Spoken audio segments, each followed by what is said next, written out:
53.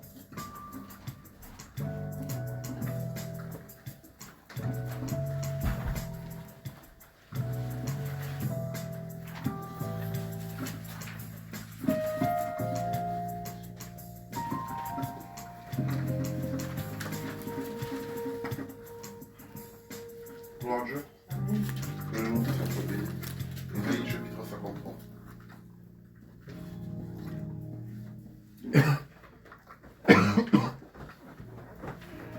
chapitre 53. Je lis au nom du Seigneur.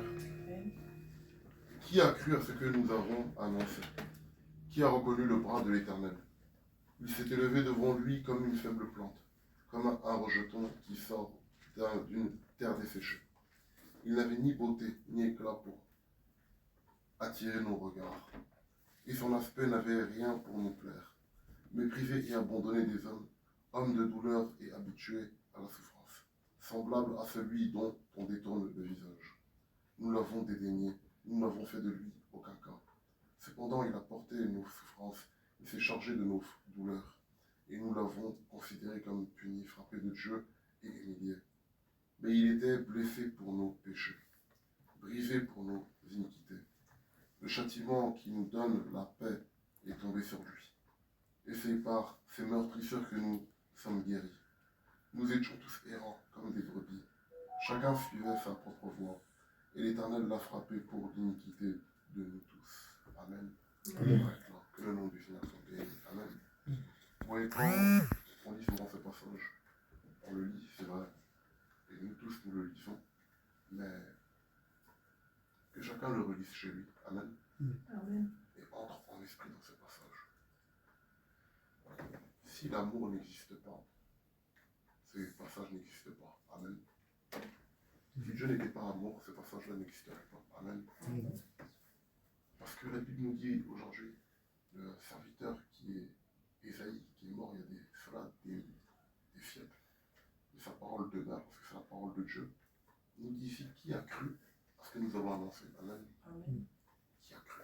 Parce que autant que cette parole était délivrée, non seulement c'était 800 ans avant que Jésus ne vienne, c'était des siècles avant que Jésus ne vienne, et lorsque ce prophète-là annonçait la venue du Christ, personne ne croyait en cela. Amen. Amen. Personne ne croyait en cela. Pourquoi? Parce qu'on reconnaissait un prophète par l'exécution de, ou je dirais l'accomplissement de sa parole. Amen. Mais là, cette parole ne s'était pas accomplie en ce temps-là. Amen. Lorsque Jésus vient, comme l'Esprit de Dieu est omniscient et omniprésent, il est dans le passé, il est dans le futur, il est dans le présent, il est dans tous les temps. L'Esprit de Dieu l'avait déjà dit, inspiré de dire qui a cru à ce que nous avons annoncé. Amen. Parce que durant des siècles, ils ont entendu, ils ont cherché Dieu, ils ont cherché le Christ, mais le Christ n'était pas venu. Amen. Des générations ont attendu le Christ, mais le Christ n'était pas venu. Mais le Christ est venu à un moment où il fallait qu'il vienne sur cette terre. Amen. Amen. Un moment propice. Amen. Il y a de cela 2000 ans. La Bible nous dit aujourd'hui que c'est par ces meurtrissures que nous avons été guéris. Amen. Amen. Cette table-là qui est dressée devant nous ce matin, c'est une table qui nous transforme. Amen. C'est une table qui nous rend meilleurs. C'est une table qui transforme nos péchés, nos malédictions en bénédictions. Amen. C'est une table qui nous purifie, qui nous sanctifie. Amen. Pourquoi? Parce que Jésus est mort à cause de cela. Amen. Amen. Pour nos fautes. Et nous devons nous souvenir que c'est des fautes de l'humanité tout entière. Il n'y a pas une personne qui n'a pas eu droit à ce rachat. Non. Le monde entier, l'humanité, jusqu'à ce que Jésus revienne, a été purifié par son sang. Amen. Amen. Maintenant, après la vie, c'est un choix, c'est une réalité, mais nous devons nous souvenir que ici, notre Dieu s'est fait chair. Et il n'avait ni beauté ni éclat. C'est comme là, on est là, on est assis aujourd'hui ici. Et puis Jésus est parmi nous. Nous, on pense que c'est peut-être Stéphie, mais ce n'est pas Stéphie. Peut-être qu'on pense que c'est le tonton qui est là, mais ce n'est pas le tonton, c'est Jésus qui est là. Et on ne le sait pas. Il est venu comme ça dans le monde. Et personne ne prêtait attention.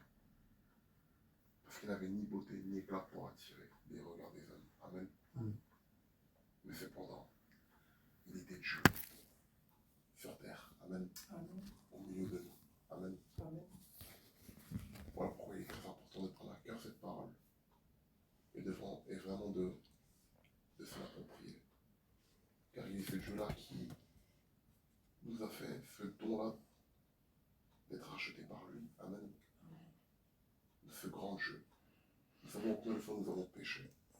Nous savons combien de fois nous faisons même des fautes et même que nous commettons encore des fautes et des erreurs qu'on doit encore refaire. Mais ce matin, l'Éternel nous dit tout simplement qu'il nous tend encore la main. Amen.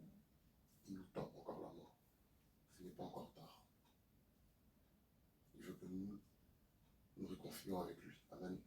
Et cette table qui a été dressée là, c'est une table de réconciliation avec son peuple. Amen. Une table de réconciliation avec sa famille, sa maison. Amen. De qui nous sommes. Amen. Nous devons réellement prendre conscience de cela. Amen. Et prendre ce repas avec force, avec dignité. Non, ne retournons plus en arrière. Amen. C'est vrai, on fait des erreurs. C'est vrai, on fait des fautes. C'est vrai qu'il peut nous arriver encore de tomber. C'est la marche chrétienne qui veut ça. Amen. Parce qu'il y a des hauts et des bas. Mais nous devons nous souvenir de cette parole. Amen. Qu'il s'est donné pour nous. Car ce châtiment-là, c'est nous qui devions le mériter. Amen. Lui ne méritait pas ce châtiment, car il est pur, il est saint, il est grand, il est pur et sans péché. Mais nous avons péché. Et tous ceux qui ont péché sont privés de la gloire de Dieu. Amen. Un seul sauveur, c'est Jésus-Christ. Et c'est même Jésus qui nous a sauvés. Il nous fait encore cette grâce ce matin. Amen. Amen. Le souffle de vie n'est pas un acquis. Amen. Amen. C'est par grâce que nous l'avons. Amen. C'est par grâce que nous sommes là aujourd'hui nous sommes là devant les uns et les autres pour louer Dieu. C'est parce que Dieu nous a fait cette grâce. Amen. Et sans la grâce de Dieu, nous ne serions pas là ce matin. Nous serions dans le silence éternel. Voilà pourquoi nous devons prendre cette parole avec la plus grande importance. Parce que ceux qui devaient être méprisés et abandonnés des hommes, c'était nous. Amen. Ceux qui devaient être ceux-là même qui devaient être même dédaignés, c'était nous. Amen. Ceux qui devaient porter nos souffrances, c'est nous-mêmes. Mais lui, il l'a fait pour toute l'humanité, lui seul. Imaginez-vous le prix qu'il a payé. Amen. Le prix que Jésus-Christ a payé. Voilà pourquoi dans les derniers temps, il ne rigolera pas avec ceux à qui il a fait cette grâce. Amen. Mais ce matin, Dieu n'est pas en jugement avec toi, ni avec moi. Mais il nous tend encore la main. Il veut, et encore il veut nous ramener dans sa bergerie. Amen. Voilà pourquoi nous allons nous lever ce matin. Et nous allons communier avec notre Dieu. Amen. Prendre cette part-là, ce sang et ce pain qui a été meurtri, et ce sang qui est coulé pour nous. Amen. Qui nous a donné cette grâce-là d'être là, d'être des enfants de Dieu. C'est pas donné à tout le monde. Amen. Je vous le dis, c'est pas donné à tout le monde. J'ai perdu des amis il n'y a pas longtemps. Et quand des fois je pense, je me dis, ah Seigneur, quand tu quittes cette terre sans l'avoir connu, ou que tu as entendu un peu même parler de lui et que tu es parti, et même encore pire que tu étais un enfant de Dieu et que tu es parti, cela est terrible. Amen. Le Seigneur veut notre bien. Le Seigneur veut notre bien ce matin. Je ne sais pas ce que Dieu veut faire ce matin. Mais je sais que Dieu nous parle beaucoup de pardon. Amen. Amen. Et d'amour. Que vraiment le nom du Seigneur soit béni. Amen. Amen.